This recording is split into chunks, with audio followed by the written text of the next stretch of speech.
So hi everyone, today in this video we're gonna talk about another mental model that can be useful for you, since mental models are representations about how the reality works, and as much more you grasp them, higher is your probability of getting what you want, that is prosperity. And to get prosperity obviously you require to take the actions that most so fits from the environment that you are present, and it so requires knowledge, requires experience, requires decision making. And for that, obviously, you can take it by your own experience and grasping, or you can use it some of them that already were collected by other people's and what were their experiences and their studies. And I will say that's the last one is the smartest way. So get the knowledge of what the other ones have already dig and have already so developed. But then, understanding it, what's like the essence of the mental model? Mental model is like the building blocks, is like the most essential type of truth, is the abstract of information. It's things that you use it as principles, the things that found your arguments towards so to your actions to justify them. But then, what with that whole that talk, what's going to be the mental model, the economic one today that we're going to talk about is someone called the Coase Theorem. So, how bargaining can solve conflicts if we let it. So, what's like the core idea of this mental model? It was named after a Nobel economist that's called Ronald Coase, and the Coase theorem so states that if property rights are clearly defined and transaction costs are low, private parties can negotiate solutions to conflicts like pollution or noise disputes without government intervention. The outcome so will be efficient regardless of who initially holds the rights. But there is a catch. In the real world, transaction costs like time, legal fees, or information gaps often sabotage the ideal, so the type of scenario. So it's kind of we showing that in a specific environment that exists so low type of transition costs, and if the property rights are clearly defined, the type of solutions and solving problems becomes much more efficient and quick than obviously so if that scenario of low fees and property rights were not so present. It's what so we are stating. But then so now that we have understood, we should so focus and try to solve it or try to understand it so how this can be something that's really so true. So what do we have to understand? How it works. We have a first bullet point that I will also try to talk, that is clear property rights. So someone must own the right to a resource. Example, a factory's right to pollute versus a community right to clean air. So first, we should always define someone that owns the right to do something, to do a resource. It's what so this mental model states that should be a thing to exist to make it so the action is quicker. It's like something kind of different from the tragedy of commons that we have resources that everyone owns, but in reality no one so owns at all, and then so doesn't care that much about the thing. And then so we're saying that it's good to some resources to have a property rights, even if it's so if by them owning some other ones don't own. But then obviously we have to understand how it works. But prior to that, obviously it comes with a combination of clear property rights, will transition costs. Then we're gonna so understand the outcome, how it works. But then so obviously the second bullet point, the low transition costs. The parties can bargain cheaply and enforce agreements, so making it easier to think. So if the thing has low transition costs, what so is the likelihood of you making the transitions? As much higher, so as much so they're lower, so as much less you have barriers to do something, so quicker is gonna be so your likelihood of taking and do the action because it's easier to you to do. So obviously you're gonna have a higher likelihood to do the action. But then so while low transition costs combined with clear proper rights, so someone owning something, a resource, clearly so owning, everyone knows it, and being quicker so and easier to make the transactions, so transactions of properties and other things, why it's so it creates efficient outcomes. The party that values the resource must will pay to control it. Everyone get it. But obviously, if I want to pay for the resource, I have to understand what's so the people that owns these resources. Why it's always good to have clearly property rights and not public ones.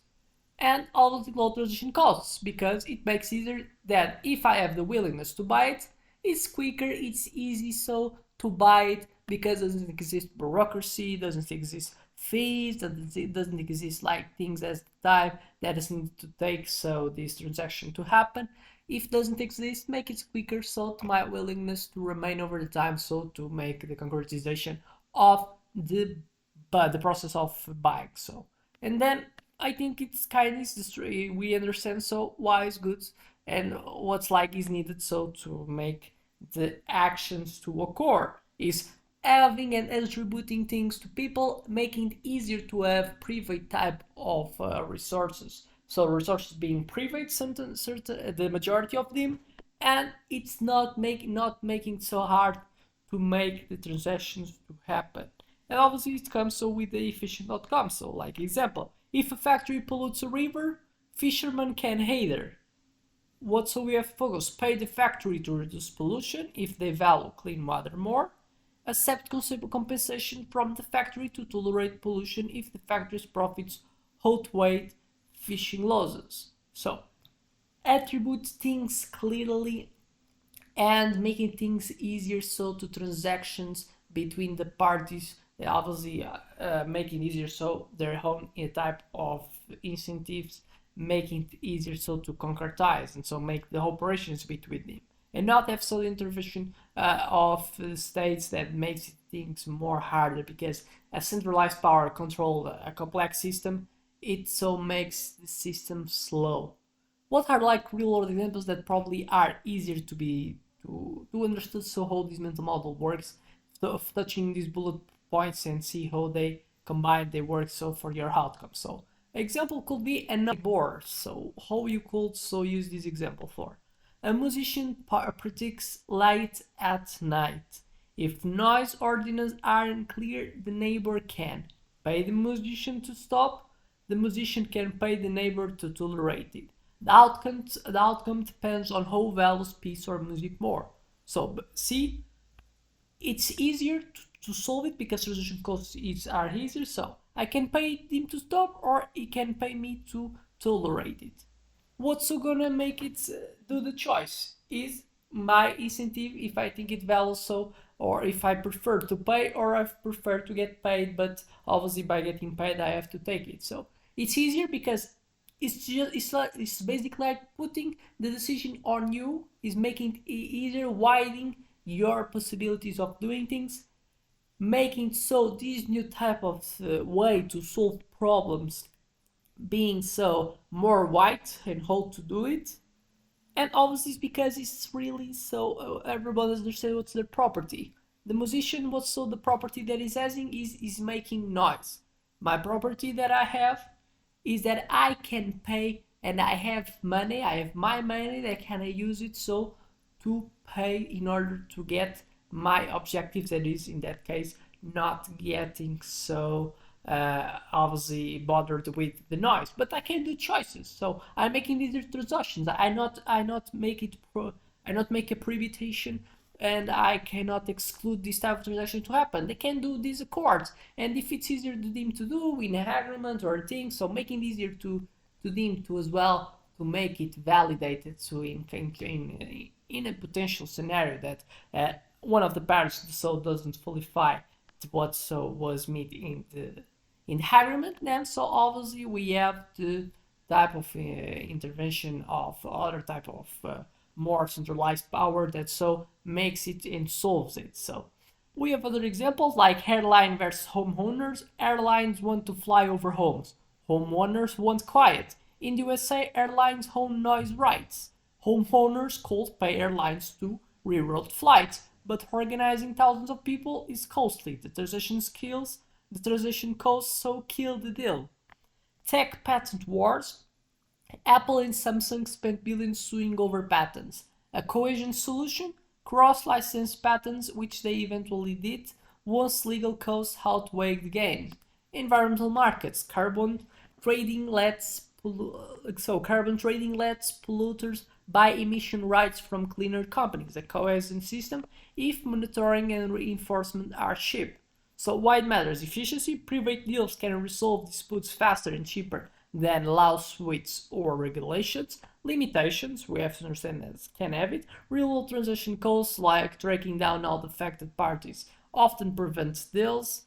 And policy design, government should focus on lowering transaction costs, like clear property laws, arbitration cards, rather than micromanaging. So what could be solutions to making so Coase work?